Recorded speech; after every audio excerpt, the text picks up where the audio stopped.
तपाईले देख्न सक्नुहुन्छ श्रम संस्कृति पार्टीका अध्यक्ष हर्क साम्पाङ सांसद बनेपछि पहिलोपटक काठमाडौँ आउँदै हुनुहुन्छ। यसरी श्रम संस्कृति पार्टीसँग आबद्ध उहाँको शुभचिन्तक र खोटाङबाट प्रत्यक्ष सांसद बन्नुभएको आर्यन राई पनि यहाँ स्वागत गर्न आइसक्नु भएको छ। तपाईले देख्न सक्नुहुन्छ यो दृश्य तपाईलाई हामीले त्रिभुवन अन्तर्राष्ट्रिय विमानस्थलबाट प्रत्यक्ष देखाइरहेका छौँ दर्शकगण।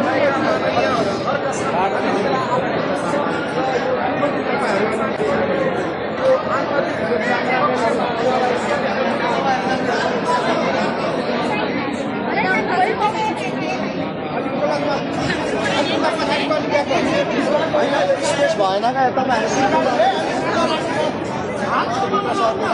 हामीले मान्छेले